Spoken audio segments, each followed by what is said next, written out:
Hey guys, welcome back to my channel. I'm so excited to finally share this small kitchen makeover on a budget. For this kitchen makeover, I'll be sharing a peel and stick backsplash behind my counters, painting appliances to give an updated stainless steel look, and also sharing some DIY coffee bar ideas and decorating ideas for completing a kitchen makeover on a budget. I was able to make all of my modern farmhouse kitchen dreams come true for less than $200, and I'm sharing all of this kitchen makeover inspiration so that you can feel confident that if I can do it, you can do it too. This kitchen DIY is actually the second episode of a DIY home makeover series that I'm sharing with you, just to give you a ton of inspiration and ideas for how you can do room makeovers and small home updates on a budget. So make sure that you're subscribed and you've got your notification bell turned on so that you don't miss any of these modern farmhouse makeovers. Now let's get started on this kitchen makeover by first removing everything from my countertops so that I can scrub them down and clean the walls to prep them for a peel and stick subway tile backsplash.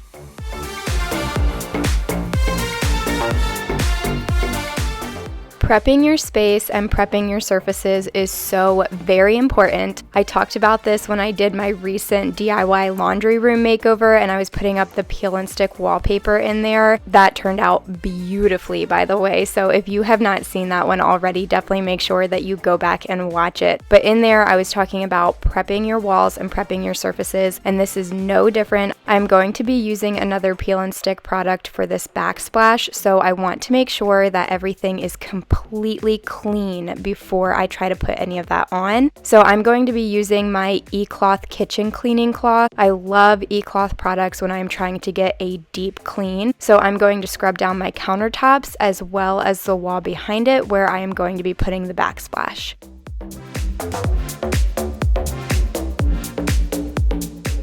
So all that I needed to get this project done was a level, a metal ruler, a utility blade, and of course my peel and stick subway tiles. Now all I did was create a line, a reference line with the level to make sure that I was putting everything on straight, and then I used that reference line to make sure that the top part of each sheet of tiles was against that line, and then I would smooth them down, and that made sure that everything was perfectly straight and where it was supposed to be. Now the walls themselves are not level, so there was some gapping towards the bottom as you got to the countertop, but you can correct that by just using caulk, a bead of caulk at the end. I didn't film that, but I did do it. And then each time I got to an electrical outlet or a weird shape on like my window and stuff, I just used that utility blade to cut the sheet of tile around it. It was super simple. I made sure that I had a fresh blade in there so it was really sharp and made clean lines, and I didn't really have any problem at all.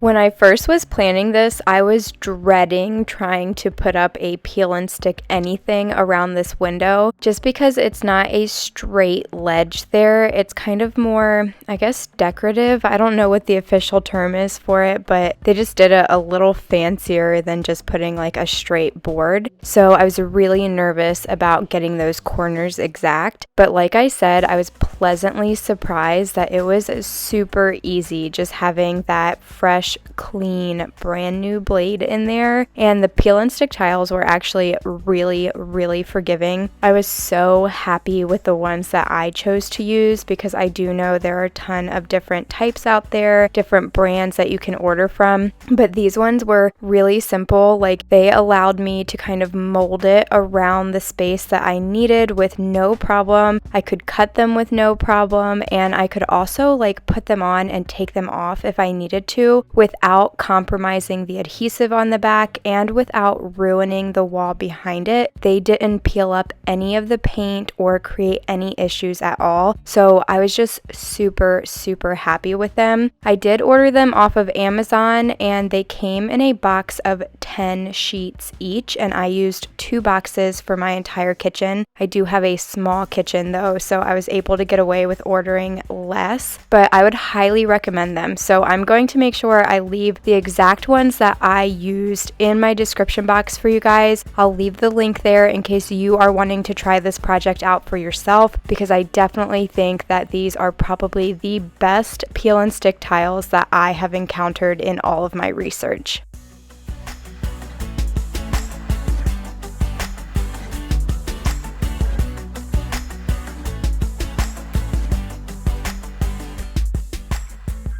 By the time that I got over to the second wall in my kitchen, my utility blade had already begun to dull a little bit just because of how many cuts I was having to make. So I didn't change out my blade, and I definitely think that I had more imperfections over on this side than I did on the first side. So if you are going to be doing this project, I would highly recommend that you take the time to change out your blade. Just that extra little step there can make a world of difference in the final outcome. Now, don't get me wrong, everything looked really good when I was finally finished with it, but I do think that I could have just had a few cleaner lines and less trouble towards the end had I just taken that time to switch out my utility blade.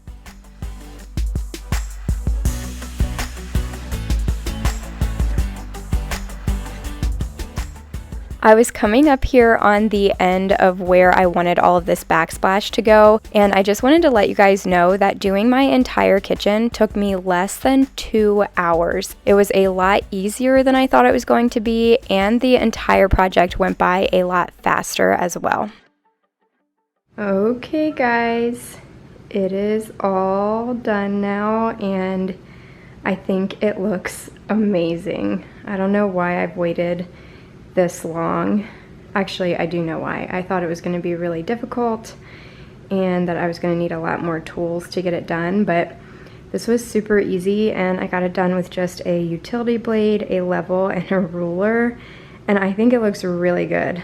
I mean, there are some spots that have like ripples, and not really ripples, just like little imperfections, I guess.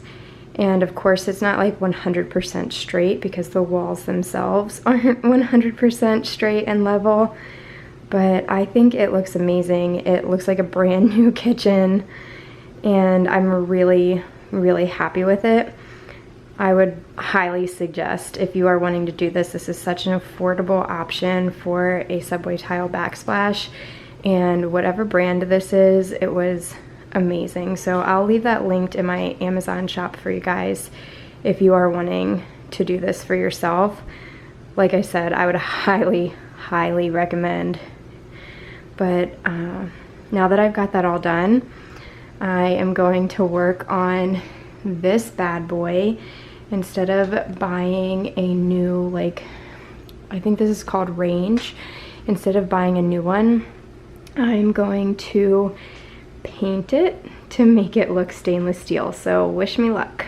So before I started painting, I wanted to use this liquid sander and deglosser just to prep the area. This is great to degloss the surface and make sure that the paint can adhere, and it's better than having to use an actual sander. Besides that, I'm not even sure if you can actually sand appliances or not, but I still wanted to make sure that I was thoroughly prepping the surface to give the paint the best possible finish. And I am going to be using the Rust-Oleum brand stainless steel paint. I could not find this in any of my local stores, but I knew that it existed, so I went online and I was able to find it on Amazon. It was really quick to deliver to. I think it only took me like the very next day to get it, so they must keep it stocked in a lot of their warehouses. But I read all of the reviews. They looked really good. I compared a couple of different brands and a couple of different finishes, and this was the one with the best reviews. And by the end, I was really happy with how it came out. So I'm just going to be using a little detail brush to get around all of the edges, but for a majority of it, I am going to be rolling it on with a high quality foam roller, which is what the can suggests. Also, this paint was super thin and I had to keep mixing it because it wanted to separate, probably because of whatever is in there that makes it look like it's stainless steel. So definitely make sure that you are mixing it really, really well and that you are keeping in mind that this is a very thin paint, a lot thinner than even like interior wall paint and especially thinner than chalk paint. So just keep that in mind and don't oversaturate your brush or your roller because you don't want to have a lot of like drips and streaking and things like that.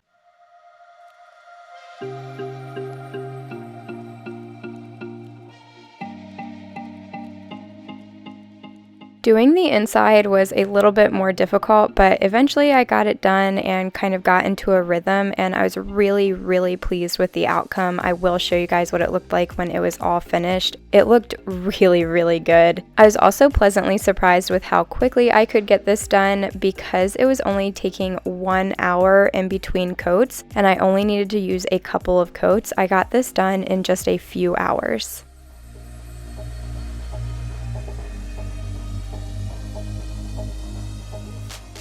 Here is the first coat, and it doesn't look the best, but it also doesn't look the worst.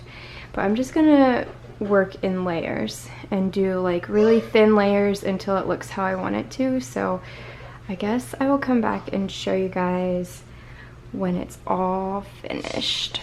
Here is the range all finished, and I'm so surprised, but it only took 2 coats of paint to get this done. And it looks really good. Now it's clearly painted in comparison to like the real stainless steel, but I think that it looks phenomenal. I'm so happy with it, especially for the price. This is a super affordable way to update appliances. So if you are wanting to update your appliances, but you can't quite afford the stainless steel, definitely look into this stuff because I am super impressed. Once I had finished inside, I wanted to start working on revamping my coffee station, so I'm going to be using this sanding block and this Minwax gel stain in the color coffee. I've been loving this Minwax gel stain recently. I've been using it on my whole house, as you can see in all of these recent DIY makeovers. But anyway, I am going to be creating a custom sign and 2 custom shelves to go over that coffee station. And so I'm just going to use the sanding block to sand down the wooden boards before I can wipe them all off and start staining them.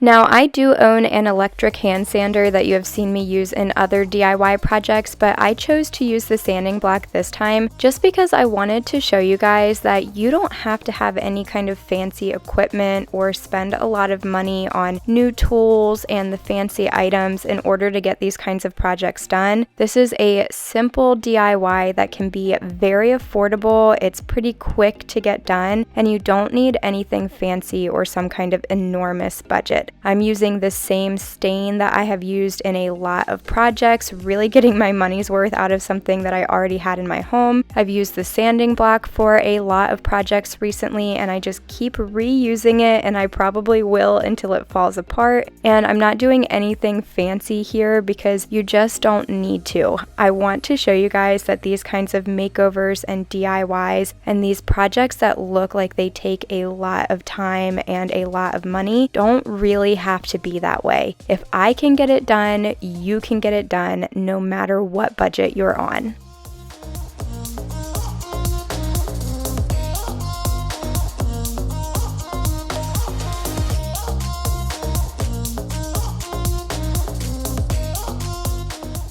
To paint the stain on, I'm also reusing a brush that I've just used for a lot of projects and I keep it out in my shed. I just make sure that I wash it thoroughly after each project and make sure it's completely clean so that I will be able to get multiple uses out of it. But I'm just painting it on each side of the board and then wiping it off with that cotton, like terry cloth kind of scrubbing sponge there. That is actually made for stain, and I did recently purchase it just to try it out on this project. I don't know if it works any better than anything else. I think honestly I would probably want to use like a washcloth or a hand towel over that sponge, just because the sponge quickly became saturated with the excess stain and it got really sticky and didn't smoothly move over the surface. But that's okay, I just know better for next time. I probably won't use this again.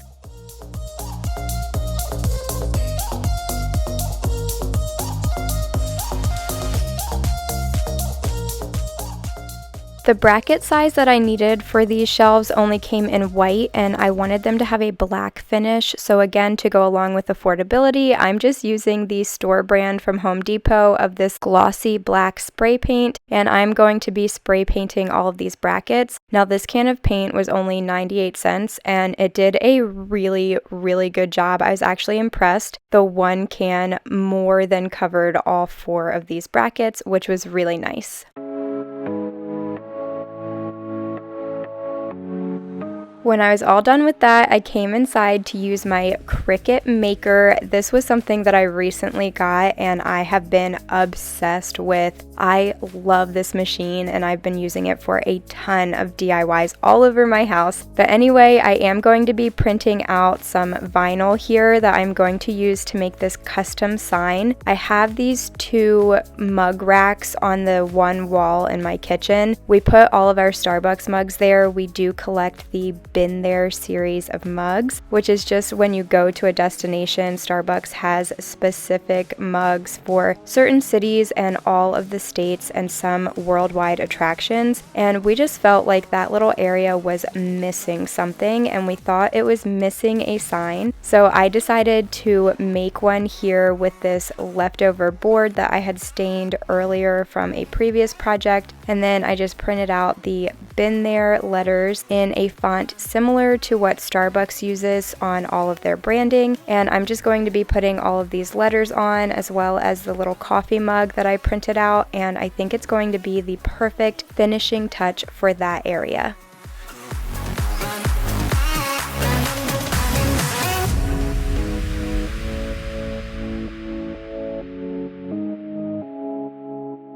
I thought that I recorded myself hanging this with command strips, but I forgot to press the record button. So here's the sign all finished, and now I am going to move on to my coffee station. I did already have something here, but it just wasn't what I really wanted. I wasn't loving it anymore, and I thought that I could do better. So I'm going to completely clear this space, remove all of the nails and screws, patch those holes with this Drydex spackle. It is a quick dry spackle. It goes on pink, and then when it is dry, it is white. And once that is all dry, I'm going to hang another mug rack and those 2 custom shelves over here and style them.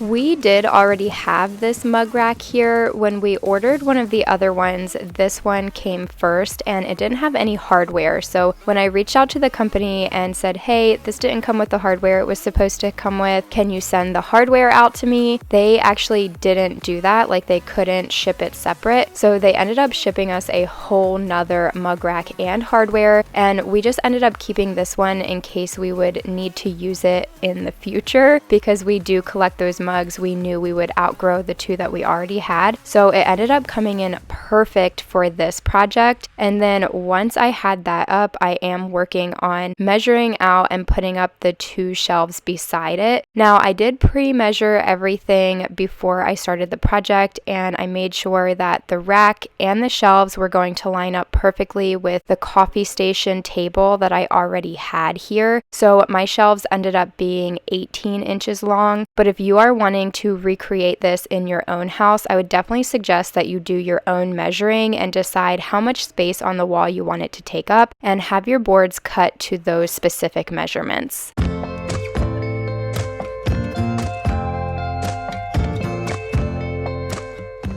To screw the brackets into the shelf boards, I'm using 1/2-inch screws, and to screw the brackets into the walls, I used 1 1/4-inch screws, and then also had to use anchors because none of them were in studs.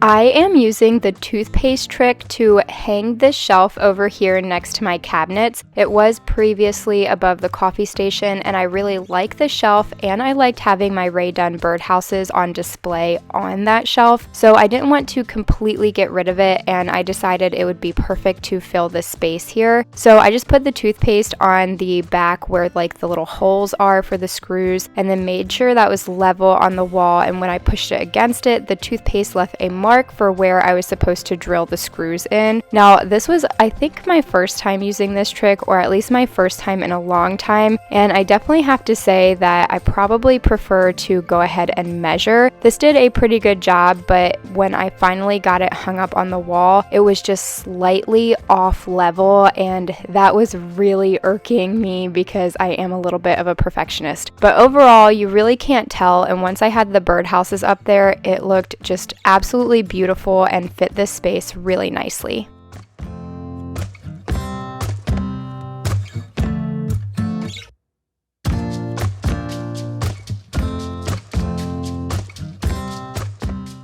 Now this is the next day, and once I had finished with all of my DIY projects and hanging all of the shelves and everything, it was time to bring the entire thing together by decorating. So I'm just going to start with this Hobby Lobby shelf here. I am putting it where my microwave used to be, and I'm going to be displaying some of my Rae Dunn items and some greenery, some cutting boards, just some cute little things around here, but also keeping it functional because I am going to use the little spaces like baskets down there for my onions and my potatoes, which I think that's actually what this is supposed to be for, is to store vegetables. But I wanted to make sure that the top was decorated nicely and really complemented the room and my style before I would put anything functional inside of it.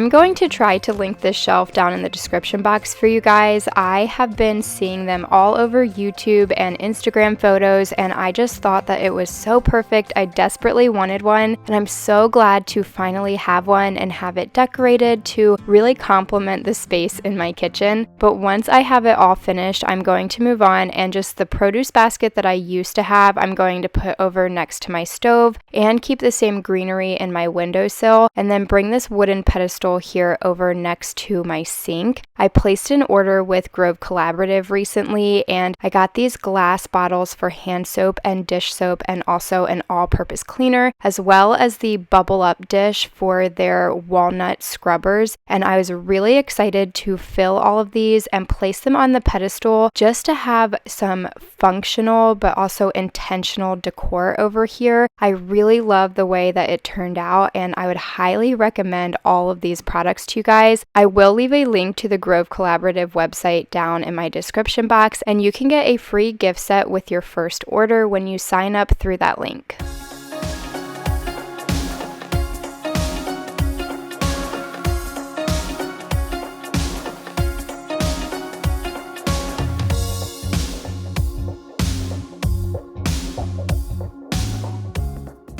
Above my stove, I am going to use a command strip to hang this "Happiness is Homemade" sign. I picked it up from the Target dollar spot not too long ago, and I wasn't sure where I wanted to use it, but the kitchen ended up being the perfect spot, as well as that little menu board that I put right next to it. And then I'm going to move on to my coffee station, and I was so excited to start styling this. So I just started by putting some greenery all around my mug rack, and then for right now, I am going to use this rack to display my Rae Dunn mugs. I don't have a whole lot of them, but we have not yet collected any more of the Been There mugs to put in this space, so I thought this would be perfect. It still ties into the other side of the room because of that mug rack, but it's also a little bit different here and kind of makes it its own space as well. But once I have that done, I'm going to move on to styling those little shelves, and I'm just going to use some glass jars to hold all of my tea bags. box. And then I've got a little candle, some greenery, and Kinsley made me a little mug picture that I'm going to place on that top shelf. Now, we previously had a picture of our family that she had drawn, and I framed it, and it was over in this space before, and I did not want to lose that personal touch over here, so I thought that it was just perfect for her to go ahead and create a little something that we could display that complemented the space but still put her artwork on display and made her a part of this entire process.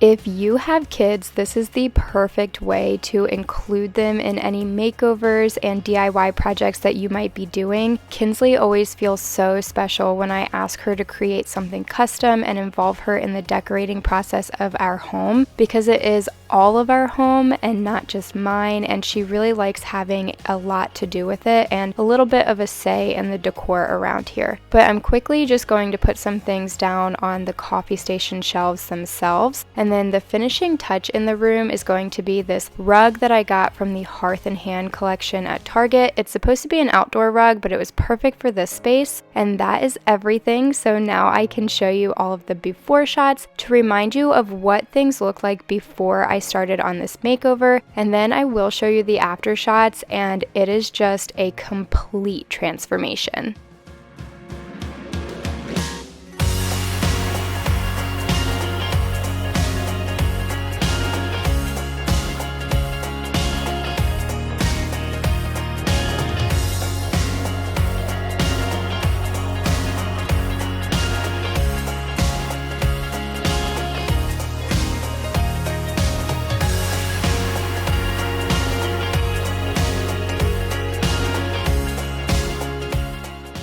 Okay, here is what my kitchen looks like now after I'm finished with the DIY makeover, and I am obsessed. You guys, I love this space, and I'm so proud of myself for how I was able to create my modern farmhouse kitchen dream on such a budget.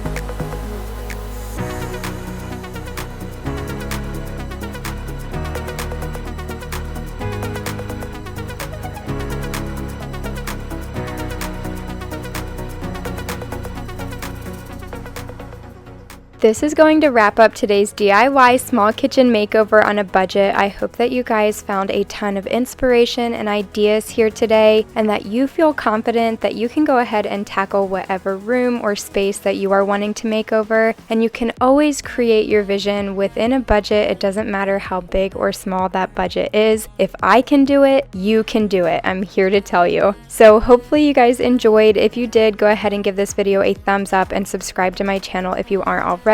Don't forget to check out my other DIY makeover videos, including my DIY laundry room makeover that I did as episode 1 of this little mini series for you guys. It was a good one, so you definitely want to check that out. Thanks so much for hanging out with me today, and I will see you all in the next one.